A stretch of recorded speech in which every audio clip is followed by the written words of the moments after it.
It's Khabib and Rich for Now or Never, here with our bud, UFC insider Ariel Helwani. Ariel, thank you for making time for us, man. We know you're the busiest guy in town right now. Yes, I feel like the belle of the ball. The UFC is the only sport in town, so everyone all of a sudden wants to talk to me. Where were you all 3 months ago when everything was going on? No one wanted to talk to me. I had to beg you guys to talk to me. Dana White says the fight is signed and 100% live on ESPN somewhere on Earth. UFC 249, April 18th is going on. So the question for you is this a good look or a bad look? Because there's a lot of people conflicted, considering everything that's going on right now. What do you think? Yeah, I'm very conflicted as well, because considering everything that's going on, considering everything that is being said to us, from government officials, from health officials, what are they saying? Stay home, stay away from people, keep your distance, and be smart and don't touch people, etc. And I agree with everything. I haven't left my house since March 11th. I mean, I go outside here and there, but I haven't gone anywhere. I haven't interacted with people because I feel like that's a smart thing to do.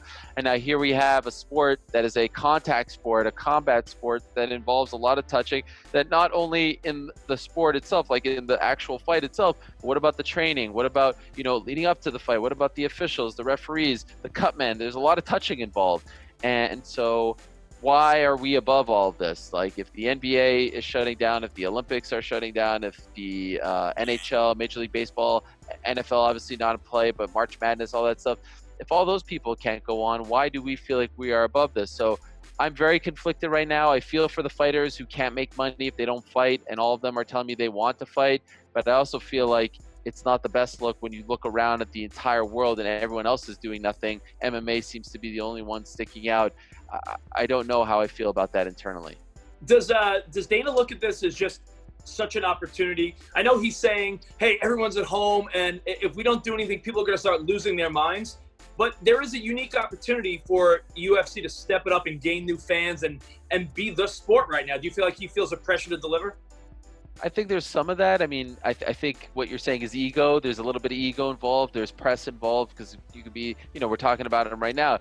We're the first ones to get back on track. We're the ones who are going to bring normalcy to society and all that stuff.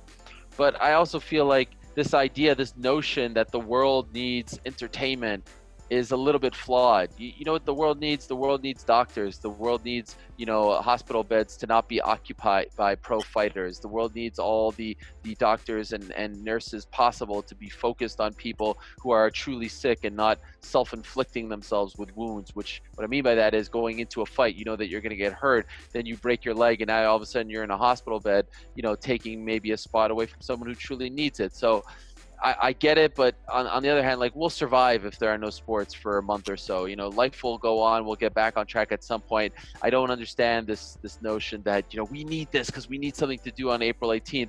There's plenty to do. We've got a multitude of platforms, streaming, this, that, and the other that you could do. Like, it's not like we truly need this, in my opinion.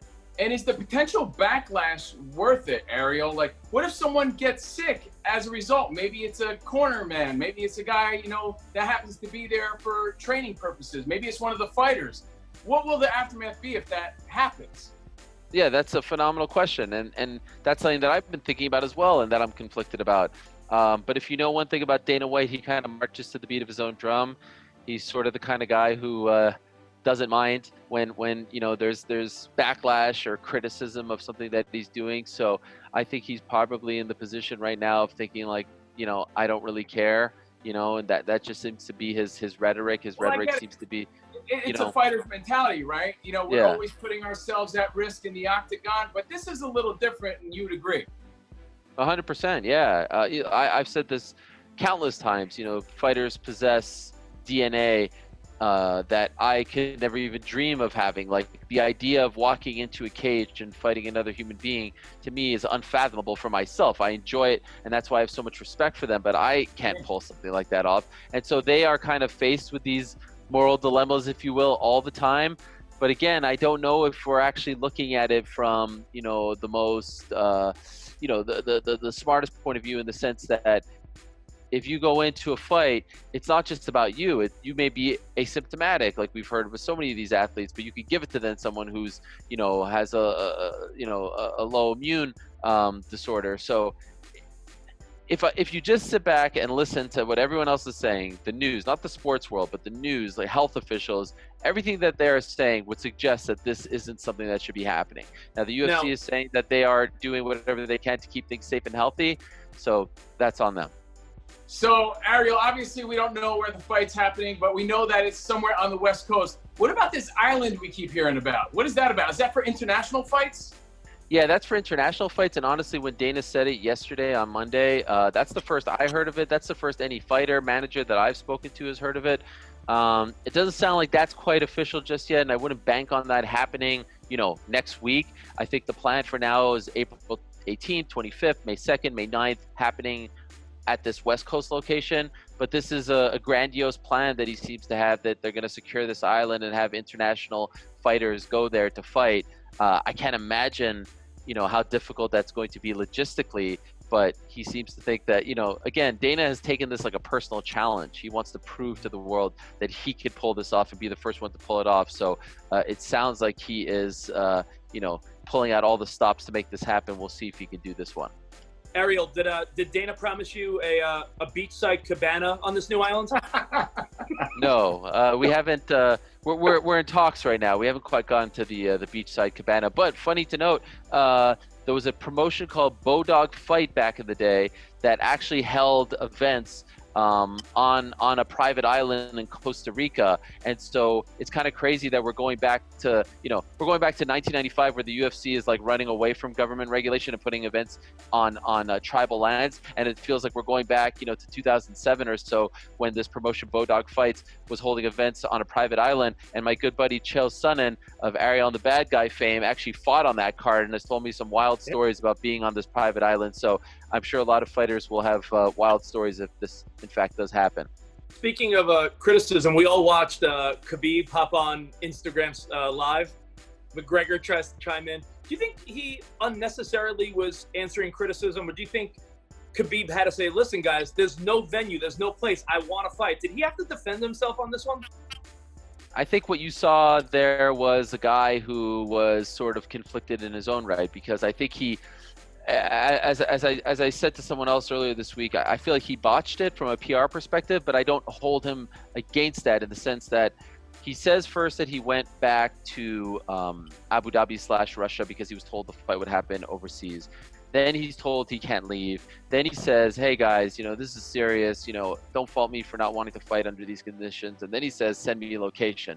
And so it just seemed like in the midst of all that, he was getting a lot of backlash and he was trying to defend himself. But had he just said, look, I went home, they told me to go home because the fight was overseas and I wanted to be with my family, who would argue that? Who would criticize that? So yeah, there are a lot of people who are saying, especially now that it looks like this fight is going to happen in California, you were just in California. You were probably 2-3 hours away from this venue. Why did you go home?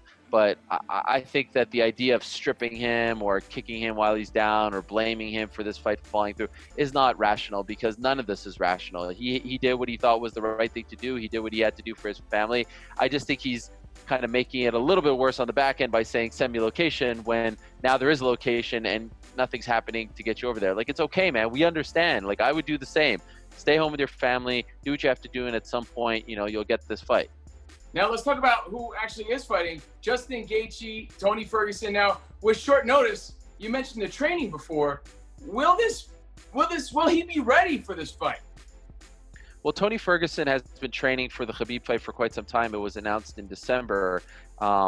And if you know anything about Tony, he's kind of a loner. Like, he doesn't have a traditional team around him, so he kind of thrives under these conditions. So he's fine. Gaethje historically has said he doesn't like short notice fights, but it sounds like he's known for at least 3-4 weeks and has been training as well. And that's the other thing, right? Like, they're training with other people, and this is exactly what they're telling us not to do. So at gyms, in public places. But I suspect that both of them will be in relatively good shape, and they both have great cardio. They're both usually in great shape. So I think we'll see, a pretty close indication of that when they fight. And everybody wanted to see Khabib Ferguson, but we can't downplay that this is actually a good fight and Gaethje is worthy of this fight. It's just a shame it's not going to be in front of anybody. So how do you think that's going to play out? Honestly, I don't think that the no crowd aspect is a big deal. There was a show called The Ultimate Fighter that the UFC had for what, 14 years, and all those fights were in front of no one. They were in an empty warehouse. And honestly, I've been to countless shows in Las Vegas where, you know, people show up midway through the main card. I was at Mayweather McGregor, and there was probably 1,000 people during the co-main event. Like, I've seen a lot of fights in front of empty stands. So I really don't think it's that big of a deal. Like, when you compare it to other sports where the crowd can galvanize, you know, the players, and in big moments you need that reaction. Sure, it's different. I'm not going to deny that. But I don't necessarily, I've talked to a lot of fighters over the years who in the 13th minute of a 15-minute fight, you know, the crowd starts booing because it's a boring fight. And I've asked them, you know, did you hear the boos? Did that force you to change any kind of tactic or whatever? And they're like, honestly, I didn't hear that. I got another person in the cage who wants to, you know, punch me in the head and kick my head off. I'm not listening to the crowd. So I don't think it's that big of a deal. You know, that's some great insight because, you know, I know it's a completely different thing, but sports entertainment, the WWE, without a crowd, that is awkward as could be. But these guys are fighting for their lives for real in the octagon. So you're right. I can imagine that some guys zone it out anyway. Yeah, like the pageantry of WrestleMania was lost because you like for that to be in front of 70,000 people and the glitz and glamour and all that stuff.